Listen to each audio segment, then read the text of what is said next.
Okay, so today we're going to connect two stories that on the surface seem like they have nothing to do with each other. We've got a brewing crisis in private credit and a pretty stark warning about AI from Warren Buffett. But stick with me because you're going to see they are telling us the exact same lesson about how to spot risk in a world full of hype. So let's dive right in with our first story. It's happening in this booming, kind of shadowy corner of the financial world called private credit. And right now, investors there are learning a really tough lesson about what happens when easy money isn't so easy after all. This phrase, I love this. It just perfectly captures the vibe right now. You know the old slogan, they check in, but they don't check out? Well, that's exactly what's happening.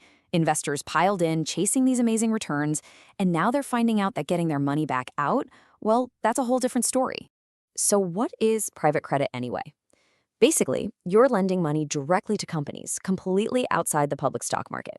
The key word here, the one that really matters, is illiquid. See, unlike a stock, you can't just hit a sell button and get your cash. Your money is effectively locked up for years.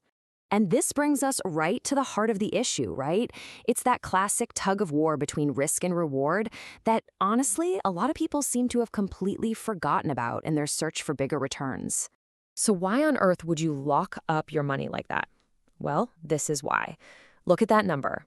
The returns they were promising were just incredible, sometimes hitting 20%.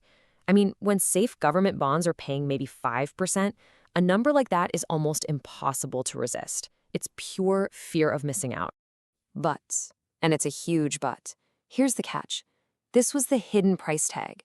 When investors started getting nervous and tried to cash out, they slammed right into the fine print. Turns out, massive funds, like one from BlackRock, have rules that let them cap withdrawals at just 5% of the fund's total assets.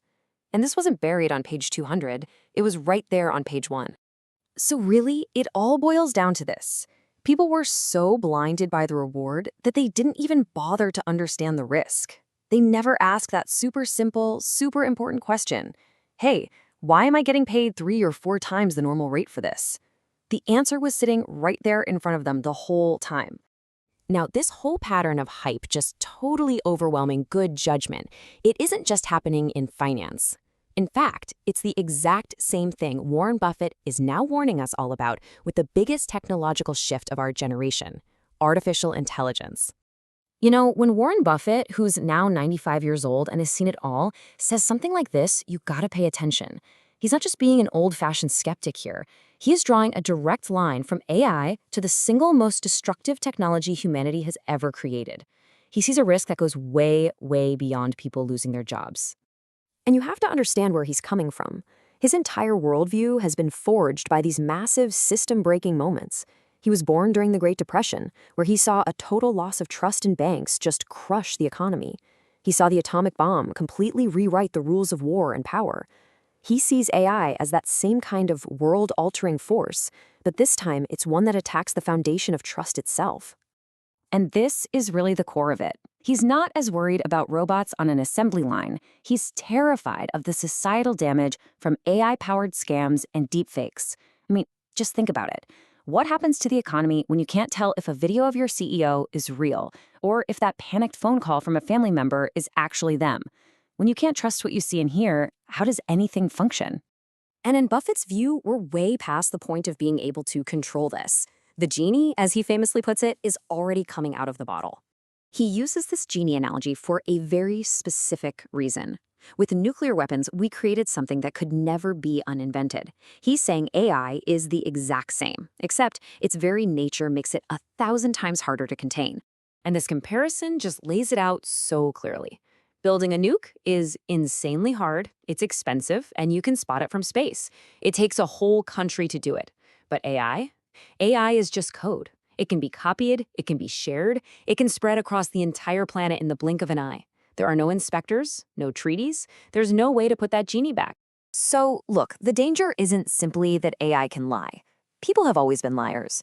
The real game changer is the scale and the speed.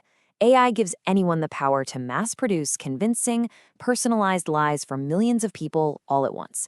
It creates a world where the truth just can't keep up.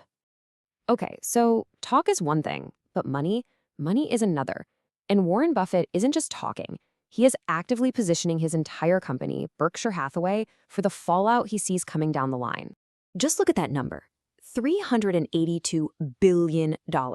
That's how much cash and short-term bonds Berkshire was sitting on. Now, this isn't because the world's greatest investor has suddenly run out of good ideas. No. This is a deliberate strategy. It is a massive bet against all the hype we're seeing in the market right now. And it's really interesting to see where he's keeping that money. It's not just sitting in a checking account. The vast majority of it, over $300 billion, is parked in super safe, short-term U.S. Treasury bills. So it's not dead money. It's earning him billions in interest while he waits. He calls it his dry powder, ready to go the moment he sees an opportunity. Now, let's be super clear here. This is not a bet against technology itself. The guy still owns gigantic stakes in Apple and Amazon.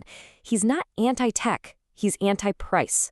He looks at the market, sees all this AI frenzy, and thinks prices have just gotten way ahead of themselves. So he's patiently waiting for that excitement to finally turn into panic. So let's bring it all back together. What happens when you place that Roach Motel in private credit right next to Warren Buffett's stark warning about AI? You get one single powerful lesson about how to think about risk. Whether it's the lure of a 20% return that ends up trapping your money, or the promise of a techno-utopia that could end up destroying trust, the core lesson is exactly the same. Hype hides risk. High returns always come with a hidden cost. You have to do the work, you have to read the fine print, and you have to understand why you're getting paid so much to take a certain risk.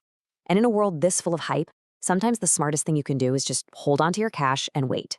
And that really leaves us with one final thought to chew on. Because sooner or later, the frenzy always breaks. In finance, in technology, it doesn't matter. The only question is, when it does, what are you going to be holding?